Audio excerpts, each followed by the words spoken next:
Olá, eu sou Érica Costa de Alvarenga, professora de anatomia da UFSJ, e hoje nós vamos aprender sobre o sistema digestório. Bom, o sistema digestório, ele inicia-se na boca e finaliza-se no ânus, né? Então, ele vai apresentar algumas estruturas neste percurso, né? Denominados de faringe.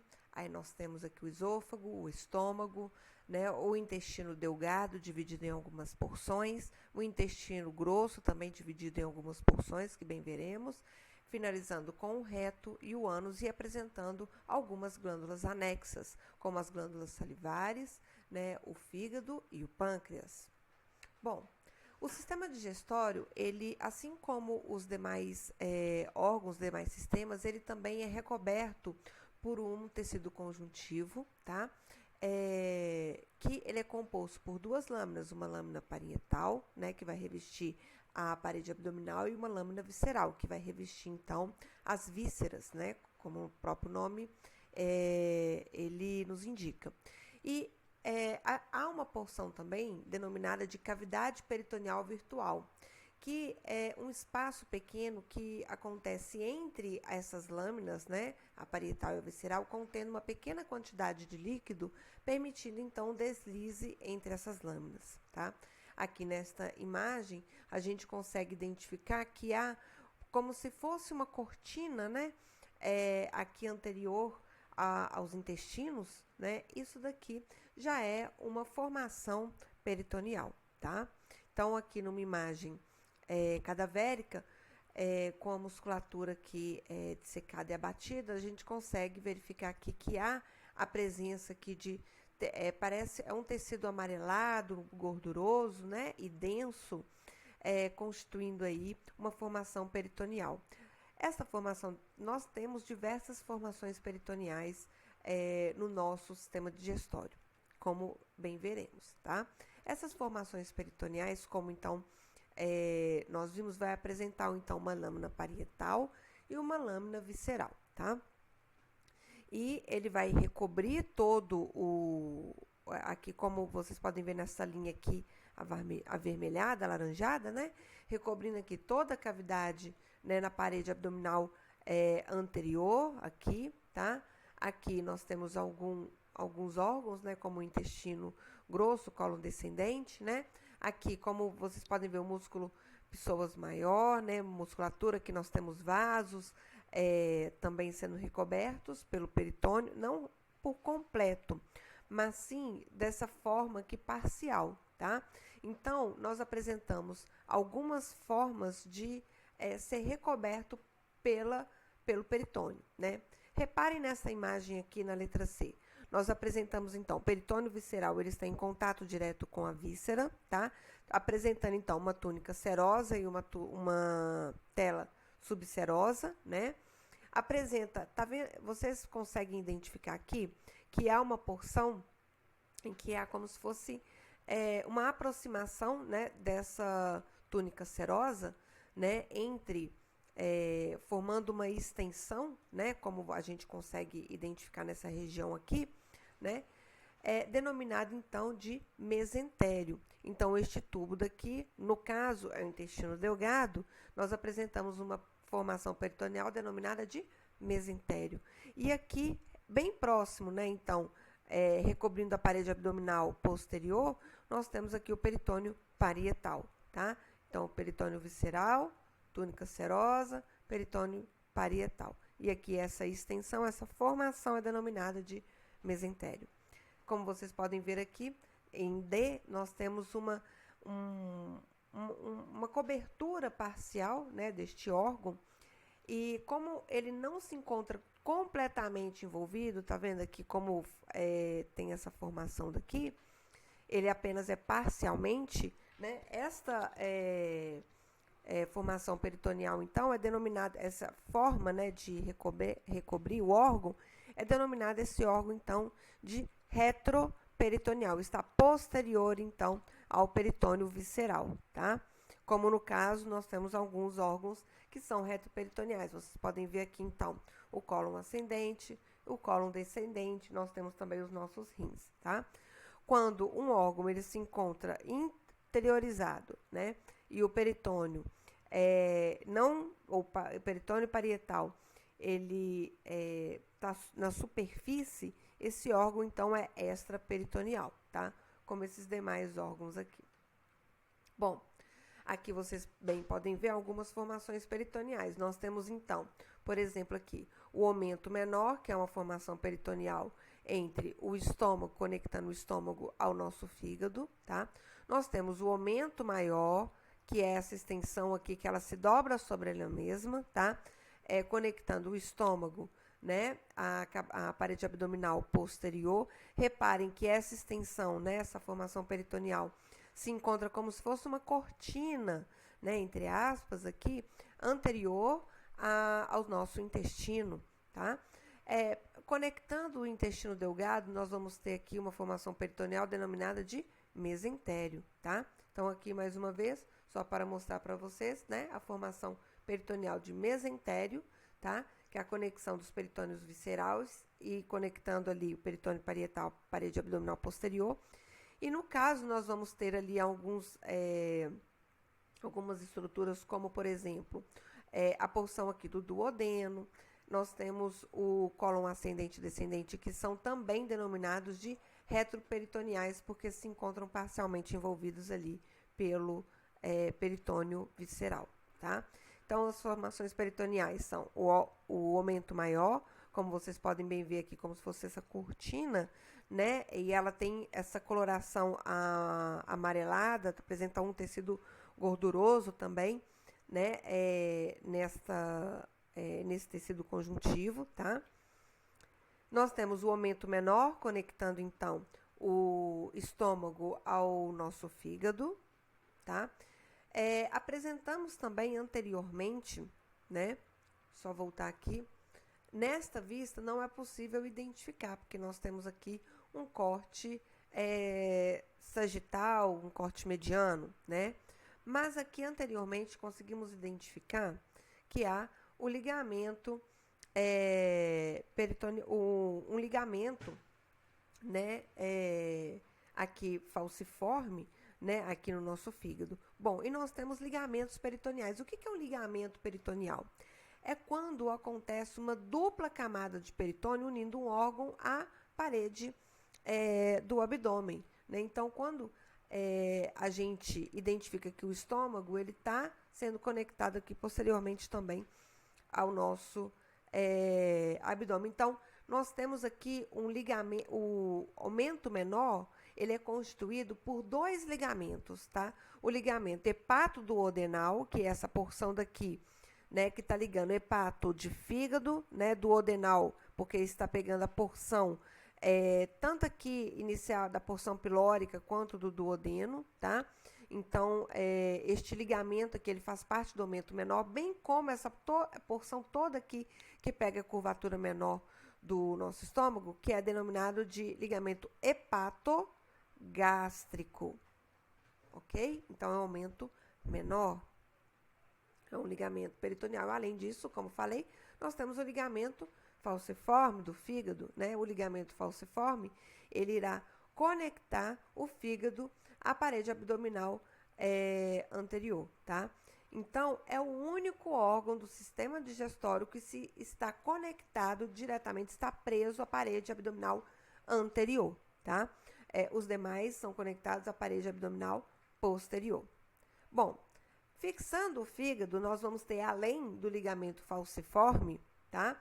Nós vamos ter outros ligamentos. O ligamento coronário, tá? Que é esse ligamento daqui, comprido, longo, que se encontra aqui na fixação do nosso fígado, aqui ao diafragma, tá? A cúpula diafragmática. O ligamento coronário tem esse nome porque ele tem uma semelhança, né, com os vasos coronarianos lá no nosso coração. E nós temos ao final aqui desse ligamento coronário, em ambos lados, tá? O ligamento triangular, porque forma como se fosse aqui, né, um triângulo. Ligamento triangular, então, direito, aqui no lobo hepático direito, e ligamento triangular esquerdo no lobo hepático esquerdo. A união aqui no ligamento falciforme, nós temos aqui o ligamento redondo do fígado, que é a antiga veia umbilical que se encontra agora oclusa, tá? Formando então o ligamento redondo do fígado, conectando até a região umbilical ali do indivíduo, tá? Que tem uma função embrionária importante. Aqui, num corte transversal, é possível identificar, então, esse ligamento falciforme que conecta o nosso fígado à parede abdominal anterior. Além disso, como formação peritoneal, nós temos também o mesentério, que está conectando todo o nosso intestino delgado à parede abdominal posterior. Conectando o intestino grosso, nós temos o mesocolo, tá? Então, colo, porque ele está pegando porção do cólon transverso, por exemplo, né? Então, nós temos o mesocolo transverso, que é a porção, né, formação peritoneal, que está conectando o intestino, essa alça do colo transverso à parede abdominal posterior, tá? E nós temos também o colo sigmoide, tá? O mesocolo sigmoide, perdão. Então, o mesocolo sigmoide está pegando aqui o cólon sigmoide, né, e fixando a parede abdominal posterior. Lembrando que o cólon descendente e o cólon ascendente, eles são considerados como retroperitoneais, tá? Então, como estruturas retroperitoneais, nós temos os nossos rins, tá? O cólon ascendente e descendente do intestino grosso, o nosso duodeno e o pâncreas, né? Que são estruturas que precisam ter uma maior fixação, evitando ali uma movimentação muito grande. Sendo assim, então, o nosso canal alimentar, tá? Ele inicia-se, então, pela cavidade bucal, iniciando ali nas fauces, depois vai para a faringe, esôfago, estômago, intestinos e, por fim, no reto. E nós temos os órgãos, as glândulas anexas, tá? Bom, na cavidade bucal, então, como podem identificar, nós vamos ter os lábios superior e inferior, apresentando, então, o freno labial, né? Superior, freno labial inferior, tá? Esta região daqui, né, nós vamos ter a rima, quando nós estamos com a boca fechada, a rima da boca, tá? Que é esse fechamento da nossa boca. Quando abrimos, então, né, conseguimos identificar ali na região do palato duro, né, aqui a região do palato duro, posterior aqui o palato mole, tá? Nós temos aqui alvéolos, tá? Se você passar a língua no céu da sua boca, você vai ver alguns enrugamentos, né, que são os alvéolos do palato duro. Essa porção aqui, o palato mole, finalizando aqui com a úvula, tá? Nós temos aqui o arco palato-glosso e o arco palato-faríngico, né? Então, o arco palato-glosso é o primeiro arco, esse daqui, e o arco palato-faríngico. Entre esses dois arcos, nós apresentamos tonsilas, denominadas tonsilas palatinas, tá? As tonsilas palatinas, popularmente, são denominadas de amígdalas, que se encontram lateralmente e na região aqui das fauces e entre os arcos palato-glosso e palato-faríngico. Posteriormente, denominado de garganta, nós temos ali a porção da nossa faringe, porção oral, tá? Temos aqui a língua com o frênulo lingual, né? Aqui nós temos algumas projeções aqui das glândulas, dos ductos das glândulas salivares, da glândula submandibular e sublingual, tá? E os nossos dentes. Bom, então, a delimitação da nossa boca anteriormente se dá pelos lábios e a rima da boca, né? Como bem mencionei. Posteriormente, nós temos ali o istmo das fauces, que são os arcos palato-glosso e palato-faríngico. E lateralmente, né, o limite, nós temos as bochechas, o palato e os músculos, no caso ali, a língua, tá? Então, aqui, mais uma vez, apenas para ilustrá-los. Bom, no vestíbulo da boca, né, a gente consegue identificar aqui a cavidade da boca propriamente dita. E nós conseguimos identificar, então, posteriormente aqui, a úvula, né? E os arcos palato-glosso, tá? E palato-faríngico, bem como a projeção aqui das tonsilas palatinas, que são denominadas de amígdalas. Na região aqui que a gente considera, né, de istmo das fauces, né? O limite superior é a úvula, lateralmente são esses arcos, né? E inferiormente nós temos o dorso da língua, né? Então, o istmo das fauces é este orifício que se dá ali, né? Posteriormente, nós temos, então, a nossa faringe. Então, aqui, uma imagem de um indivíduo, né? Se você abrir a boca em frente ao espelho, né? Você vai conseguir identificar a sua úvula, né? O arco palatoglosso, tá? O arco palato-faríngico e aqui a sua tonsila palatina. Posteriormente, aqui nós temos a parede da orofaringe. Então, quais são as tonsilas que nós apresentamos, né, aqui na região da cabeça que são importantes de identificarmos? Nós temos aqui, né, a tonsila faríngea, que nós já vimos em sistema respiratório. Nós temos a tonsila tubária, tá? Nós temos aqui a tonsila palatina e a tonsila lingual.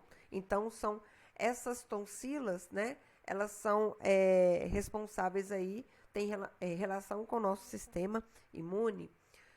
Bom, a língua, né, que é uma estrutura muito dinâmica, né, constituída aí por musculatura, mas apresenta também algumas situações anatômicas, né? Então, nós apresentamos aqui o dorso, né, da língua com a raiz da língua, tá? Então, aqui é a porção do dorso, né? Aqui nós temos o ápice da língua. A raiz, né, vai apresentar ao seu final aqui. Raiz é onde tem uma implantação. No próximo, imagens mais para frente, a gente vai ver que ela se implanta ali na região da mandíbula, tá? E daí nós temos aqui o V, né, lingual, formando aqui, tá vendo? Forma como se fosse um V lingual. Este ponto daqui é denominado de forame cego. Próximo a este forame cego, nós temos, como vocês podem apresentar aqui, 10, né, papilas circunvaladas linguais, tá? Então, aqui nós temos essas papilas circunvaladas, aqui nós temos outras papilas, que são as filiformes e as fungiformes, tá? Nessa região daqui, mais posterior, né, ao V lingual, nós apresentamos aqui a tonsila lingual, tá? Aqui vocês podem ver a tonsila palatina. Aqui, né, seccionado, nós temos os arcos, né, palato glosso e palato faríngico. E, posteriormente, aqui nós temos já, nessa região aqui, né, seria já a porção da laringe, né? E aqui a gente tem uma região denominada de valécula, tá? Que apresenta aqui pregas, né, glossoepiglóticas, que vai fazer auxiliar ali na movimentação da língua, a abertura e fechamento da cartilagem epiglótica, que é essa cartilagem daqui. Bom, na região aqui, então, a gente conseguiu ver a porção da raiz da língua, que é essa porção aqui após o V lingual, tá? O corpo com ápice, né? A gente tem aqui o sulco mediano da língua, né? E algumas papilas, como vocês podem ver aqui, papilas fungiformes, papilas filiformes, tá? E circunvaladas, porque elas apresentam como se fosse uma vala mesmo, né? Que circunda essa papila, aonde apresenta ali os botões gustativos. Bom, a língua é um órgão extremamente musculoso, constituído basicamente de músculo, né? E nós temos músculos que constituem a língua, músculos intrínsecos e músculos extrínsecos. Os músculos intrínsecos que compõem a língua são o músculo vertical, tá? Como a gente consegue identificar aqui, ó, essas fileirinhas, tá? Seguindo aqui a seta. Nesse sentido, o músculo vertical. O músculo longitudinal superior, o sentido é longitudinal na língua, superior e inferior, tá? E nós temos o músculo transverso da língua, que aí ele está transversalmente aqui na nossa língua. Estes músculos são responsáveis pelas diferentes formas com que a nossa língua ela consegue realizar durante o momento da fala, da deglutição. Ainda nós apresentamos músculos extrínsecos do tipo o palatoglosso, tá? O estiloglosso, o ioglosso e o genioglosso. Então, aqui vocês conseguem identificar, né? O músculo estiloglosso, tá? O músculo ioglosso, aqui o ocioide, tá? E o genioglosso. Na nossa cavidade bucal, ainda nós apresentamos dentes, que têm uma função muito importante de mastigação e de proteção das estruturas adjacentes para que o alimento ele entre de uma forma que não vá afetar as demais estruturas, tá? Os dentes vão apresentar aqui uma porção denominada de coroa, de raiz, né? E nós temos aqui o colo, que é essa região aqui que circunda, né, a porção da gengiva, tá? Circundada pela gengiva. O indivíduo adulto, normalmente, ele apresenta 32 dentes, sendo 8 incisivos, 4 caninos, 8 pré-molares e 12 molares, tá? A dentição primária, né, ela apresenta 20 dentes de leite, tá? Que começam a se desenvolver, a aparecer, né, a partir do 6º mês de vida, pode acontecer antes ou um pouco depois. E a partir da troca, né, desses dentes, nós vamos ter a segunda dentição, que são 32 dentes permanentes, tá? Então, essa substituição vai começar com 6 ou 7 anos de idade do indivíduo e pode ir até os 25 anos.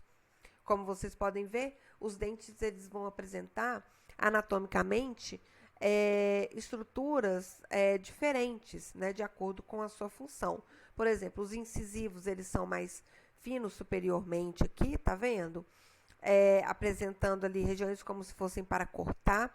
Os caninos que se tornam lateralmente, eles apresentam como se fosse uma região pontiaguda para rasgar, né? O pré-molar e os molares, eles já apresentam uma área maior, né? Para ter contato maior com o alimento, para que haja possibilidade de triturar este alimento. Reparem que os molares eles vão apresentar uma fixação, ou seja, raiz maior, né? Ele é mais enraizado, ele apresenta aqui, por exemplo, 3 raízes ou 2 raízes, dependendo da região. Então, aqui, né, só mostrando a disposição dos nossos dentes, né, na arcada superior e na arcada inferior. E como esses dentes, eles se tocam e se apresentam aqui nessa região, bem como suas raízes, né, para fixação. Na cavidade bucal, nós precisamos, então, de bastante o quê? Saliva para manter a boca úmida, para receber o alimento, iniciar a digestão ali do amido, né, umidificá-lo também. E nós temos, então, 3 grandes glândulas salivares, tá? As grandes glândulas que nós apresentamos são a glândula parótida, tá? A glândula submandibular e a glândula sublingual, tá? Sendo a sublingual a menor dentre as 3. Então, aqui vocês podem identificar, por exemplo, a glândula parótida, quando ela sofre infecção, tá? Por um determinado vírus, ela gera o que a gente denomina de cachumba, tá? Então, por isso que fica edemaciado, tá?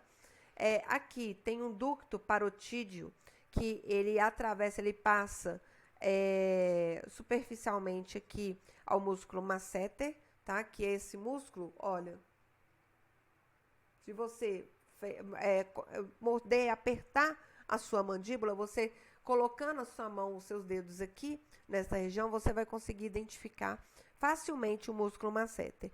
Passando aqui pela atravessando a musculatura do bucinador, né, o bucinador, indo para a cavidade oral, nós temos aqui o ducto parotídeo. Ainda apresentamos também aqui a glândula submandibular, que se apresenta inferiormente aqui à mandíbula, com o seu ducto submandibular e o seu canal ósseo do ducto submandibular bem aqui na região da carúncula sublingual, aqui da submandibular, tá vendo? A gente consegue identificar esses ductos aqui, né, anatomicamente. E a glândula sublingual, que ela exatamente se encontra aqui, ó, abaixo da língua. Reparem nessa região. O ducto ósseo da glândula submandibular, ele se encontra bem próximo aqui da liberação da glândula sublingual também, tá? Então, meio que quase que junto, né, a liberação da saliva.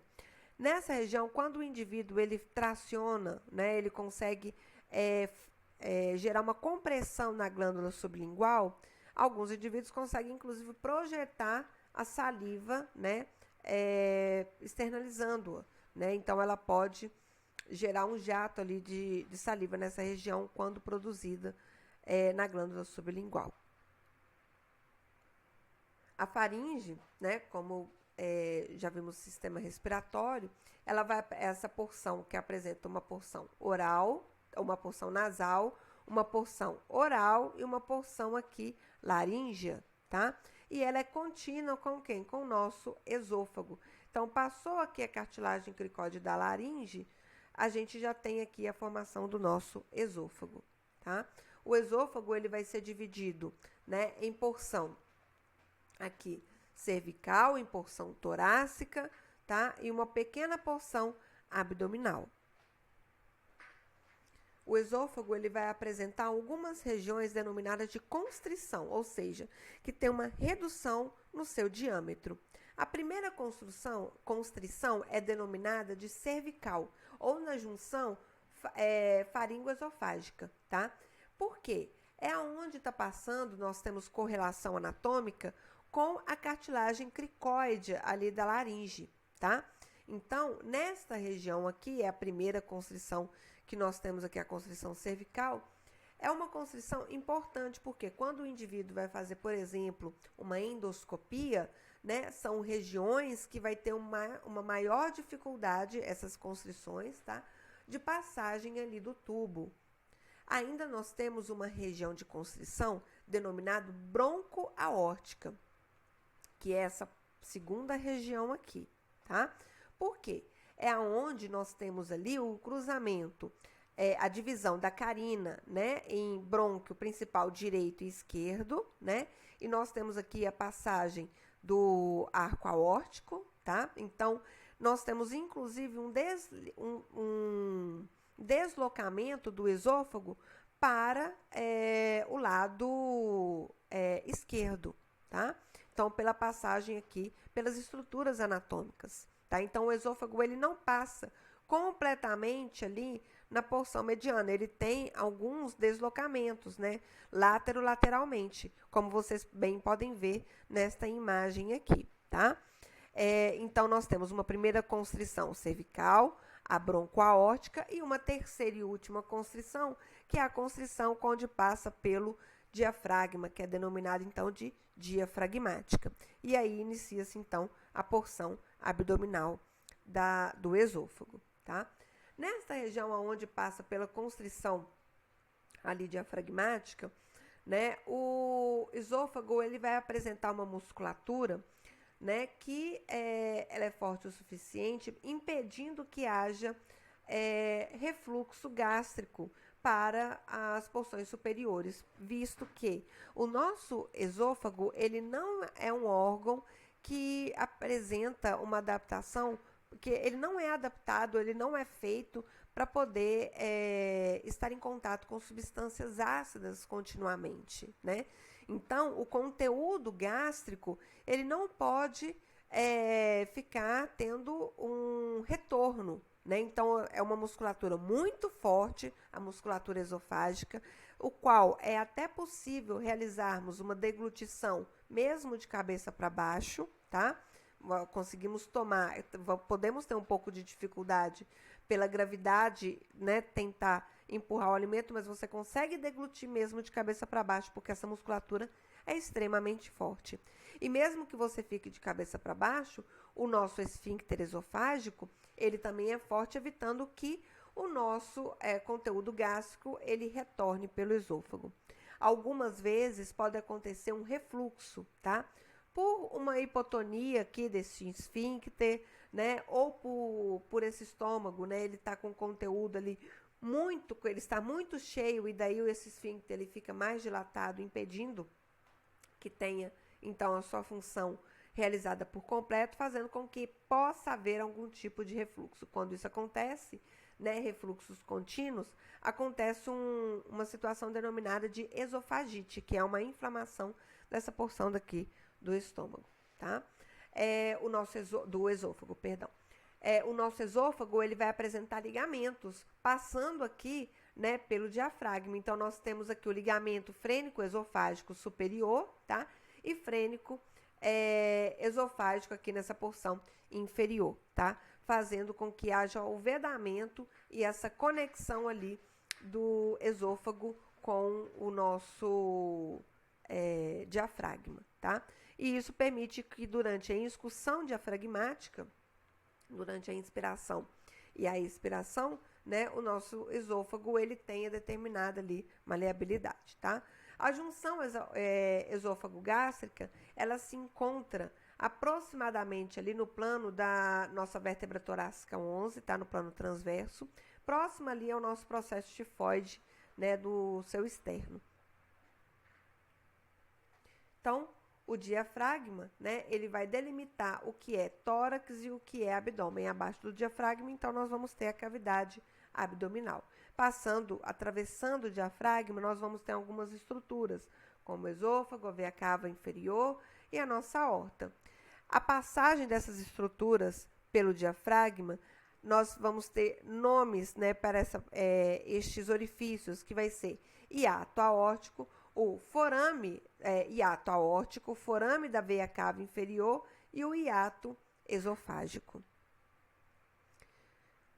Bom, o nosso estômago, né, ele então vai ser um órgão que vai receber ali os alimentos, iniciando a digestão ali de proteínas, né, de lipídios, né, a digestão mecânica também, tá? Apresenta um orifício proximal denominado de ósseo cárdico e um orifício distal denominado de ósseo pilórico, tá? O nosso estômago ele vai ser dividido em porção de fundo, tá? Corpo e antro. Isso é uma divisão básica, tá? Nós temos então fundo, corpo e porção do antro. E também nós temos a porção do canal pilórico, tá? Que é bem próximo aqui, nós temos o esfíncter pilórico nessa região daqui, tá? Que depois dá continuidade para o duodeno. Essa região em verde que vocês podem ver é a denominada de região da cárdia, porque faz uma relação anatômica com o coração, mas é uma região importante onde nós temos ali o esfíncter, a região de esfíncter esofágico, tá? Curvatura maior do estômago, curvatura menor, incisura angular, onde nós temos aqui a porção do antro pilórico, e incisura cárdica, com relação aqui à região cárdia. Aqui, nessas imagens, a gente consegue identificar, inclusive, né, o aumento maior, recobrindo aqui o nosso estômago, tá? Formando aqui, então, a curvatura maior, incisura angular, incisura cárdica, tá? E aqui a porção do piloro, aqui a região do canal antropilórico e região do canal pilórico. E aqui já é o duodeno. É importante salientar que o estômago é um órgão extremamente musculoso, assim, tem uma quantidade, a túnica muscular, né, é bem extensa, apresentando então, né, a mucosa, submucosa e a camada de músculo oblíquo, músculo circular e músculo longitudinal, para que haja toda a movimentação necessária para a digestão. Durante o processo de digestão e a motilidade gástrica. Reparem que internamente também nós apresentamos rugas gástricas para aumentar a área de superfície de contato, tá? Mas essas rugas, elas são recobertas e toda a cavidade, a mucosa do nosso estômago é recoberta por uma densa camada de muco que protege contra a ação do ácido clorídrico, né, da substância ácida, liberada ali pelas células do nosso estômago para a digestão. Então, recapitulando aqui, nós vamos ter a porção do aumento maior, né, que vai estar recobrindo a cavidade abdominal anterior, tá? Curvatura maior do estômago, curvatura menor, incisura angular, porção do antro pilórico, canal pilórico, né, corpo gástrico, fundo gástrico, região da cárdia, tá? E aqui curvatura menor, incisura cádica. Essa região daqui é o aumento menor constituído pelo ligamento hepatoduodenal e hepatogástrico.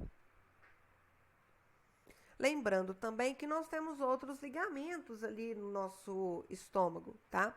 Como o ligamento gastroesplênico, que está conectando aqui o estômago ao nosso baço. O ligamento também, tem um ligamento aqui, espleno-renal, também muito importante, tá? E gastrolienal, que vai pegar da curvatura maior do estômago ao baço, né? Que é um ligamento bastante importante, tá? E além do ligamento hepatogástrico, que a gente já viu. Bom, já os intestinos, nós temos o intestino delgado e o intestino grosso. O intestino delgado, ele vai ser dividido em 3 porções. O duodeno, com cerca de 25 centímetros, o jejuno, com aproximadamente 1 metro, e o íleo, com aproximadamente 2 metros, tá? E o intestino delgado tem uma importante função de completar a digestão, né, fazer a absorção e secreção também ali de substâncias para a digestão, tá? Tem ainda a função de liberar alguns hormônios, como por exemplo a secretina. Tem uma rica vascularização para que haja ali absorção grande de nutrientes. Bom, o duodeno é a primeira porção, onde ele apresenta cerca de 25 a 26 centímetros, iniciando ali do ósseo pilórico até a angulação da flexura do duodeno jejunal, tá?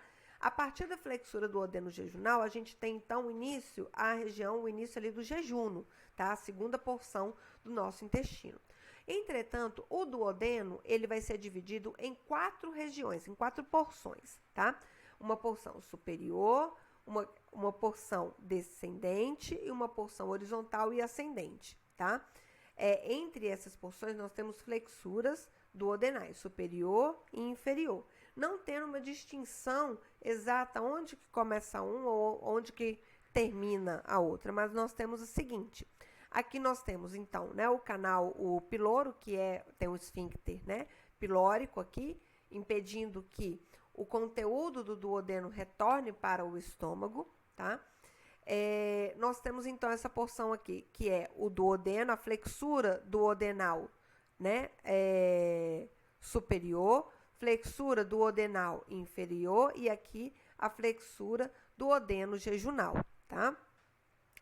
Aqui nessa região nós temos, então, que é o duodeno porção descendente, tá? Aqui nós temos a porção horizontal e a porção ascendente, tá? Aqui do nosso duodeno. Na porção descendente, é uma das regiões mais importantes, uma vez que nós temos aqui a liberação, tá? Nós temos a papila maior e a papila menor do duodeno, que vai ter a liberação ali da secreção da bile, né? E também secreções do pâncreas. Além disso, mantendo então essa flexura do duodeno jejunal, nós temos aqui um ligamento que é constituído por fibras musculares, tá? Denominado de ligamento ou músculo suspensor do duodeno. Esse músculo suspensor do duodeno, ele tem o nome de ligamento de Treitz. Então, este ligamento daqui, ele tá vendo que tem uma relação aqui, ó, com a porção do diafragma, né, mantendo ali no esôfago. Mas qual que é a relação dele com a porção aqui da flexura do duodeno jejunal? É esse músculo que vai fazer com que haja essa flexura do duodeno jejunal, para que tenha tempo suficiente de digestão na região do duodeno, tá? Que esse tempo de digestão é muito importante. Com a contração da musculatura do músculo suspensor do duodeno, eu tenho, então, um aumento, uma abertura aqui da flexura do duodeno jejunal, fazendo com que o alimento, então, ele passe para a região do jejuno, tá? Então, na região aqui descendente do nosso duodeno, nós vamos apresentar a papila maior, tá? E a papila menor do duodeno. Na papila maior do duodeno, vai ter a liberação tanto do suco pancreático quanto da bile, tá? Então, aqui nós temos aqui o ducto colédoco, que ele vem aqui. Nós temos a bile, né, com ducto cístico, e aqui o ducto colédoco, que vai se unir aqui na ampola denominada de Vater, tá? Então, ampola de Vater é essa região daqui, tá? Que apresenta aqui o esfíncter de Oddi, que vai permitir a saída ou não dessa secreção, tá? E aqui nós temos o ducto pancreático, com o ducto de Wirsung. Aqui, como vocês podem ver, né? Nós vamos pegar então, olha só. Aqui o fígado é o órgão responsável pela produção da bile, tá? Então, a bile é produzida no nosso fígado. Então, nós vamos ter aqui ductos hepáticos, né, direito, e o ducto hepático esquerdo. Esses ductos se unem formando um ducto hepático comum. A bile, ela faz esse percurso aqui pelo ducto cístico, indo para a vesícula biliar, para que a bile ela possa ser concentrada e armazenada, tá? No momento em que ocorre a digestão, então, nós temos aí a liberação pelo ducto cístico, pelo ducto colédoco, chegando até a ampola de Vater, liberando pela papila maior, né? Aqui na região do duodeno. Então, o percurso, né, aqui da bile, tá? Se dá dessa forma, pelos ductos hepático direito e esquerdo, ducto comum, ducto cístico, ducto colédoco, se junta com o ducto pancreático, saindo no duodeno. Na região do jejum no ilho, é uma região, então, que nós vamos ter assim, aí cerca de uns 3 metros de intestino delgado. Ele inicia após a flexura do duodeno jejunal e termina na fossa ilíaca direita ali, próximo do esfíncter ileal, tá? Anatomicamente, se nós pegarmos o intestino, nós não vamos conseguir identificar o que é ilho e o que é jejuno, a não ser que possamos realizar um corte, né? E verificar ali o epitélio, a mucosa desse intestino. Então, a porção ali do jejuno, ele apresenta bem mais pregas circulares, tá? Nessas regiões aqui do intestino, da mucosa. Apresenta nódulos linfáticos solitários. Entretanto, lá na porção do ilho, nós vamos ter as denominadas placas de Peyer, que são nódulos linfáticos aqui agregados, e já apresenta uma quantidade muito menor aqui, quase nenhuma prega circular, tá? Então, são algumas características anatômicas, caso realizamos algum tipo de corte. Se não realizarmos o corte, né, a gente não consegue identificar, a gente vai apenas pela medida. Cerca de 1 metro nós temos jejuno, cerca de 2 metros nós temos o ilho, pela posição anatômica. Então, nós já percorremos tudo isso daqui, né, e já chegamos aqui nessa região, que é onde nós temos o ósseo ileal, que se inicia aqui o intestino grosso, tendo a sua primeira porção como o seco. Então, aqui nós temos a papila, né, iliocólica ou iliocecal, tá? Aonde, né, ele impede o retorno das fezes, agora que já vai ser fezes, porque já vai ter se retirado todos os nutrientes no intestino delgado, tá? E aqui já não tem mais o que aproveitar. Sendo assim, essa válvula iliocecal, ela é uma válvula muito forte, tem uma constrição muito intensa e muito forte. Essa primeira porção do intestino grosso é denominada de seco. Reparem que há uma estrutura aqui, parecendo um verme, denominado então de apêndice vermiforme, tá? Aqui só demonstrando para vocês, né, que é um esfíncter, né, ou seja, tem uma musculatura circular, fibras circulares, né, e há essa papila ileal aqui para projeção para a região do seco. O apêndice vermiforme, ele pode apresentar uma variação anatômica de posicionamento enorme, né, então pode estar aqui tanto próximo aqui das nossas costelas, pode fazer uma herniação aqui na região inguinal, né, que é denominada de virilha popularmente. né? Mas normalmente ela se situa nessa região aqui próximo, né, à espinha ilíaca antero-superior, né, entre ali cerca de uns 3 dedos dessa espinha, né, próximo da região umbilical, tá? E ainda nós podemos apresentar do outro lado também, né? Então, muita atenção a sintomas, né, na região aqui do flanco direito normalmente, tá? Bom, o intestino grosso, ele tem todas essas funções, principalmente de absorção de água e eletrólitos, né? E já tem ali os resíduos todos da nossa digestão. E ele vai ser dividido em seco, cólon ascendente, né? Aí a gente tem a flexura cólica aqui, cólon transverso, cólon descendente, cólon sigmoide e o reto, tá?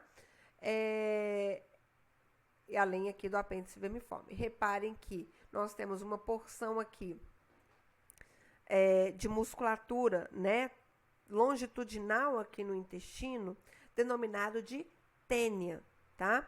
Essa musculatura, ela é muito importante para promover ali a contratilidade, a movimentação, tá? Imagine ali, né, que ela vai estar contraindo nesse sentido. Ela vai fazer com que as fezes elas se movimentem no sentido para cá, para o ânus, tá? Aqui nós temos a flexura cólica direita, denominada também de flexura hepática, e aqui a flexura cólica esquerda, denominada de flexura esplênica, justamente pela posição aqui anatômica e correlação anatômica com outros órgãos. Essas tênias musculares, né, condensadas, elas geram então um encurtamento, mas o que estava sendo eu mostrei era a tênia livre, tá? Mas nós temos essa tênia livre daqui, cadê? Aqui, ó, essa de cá, tá? Mas nós temos a tênia omental e a tênia mesocólica.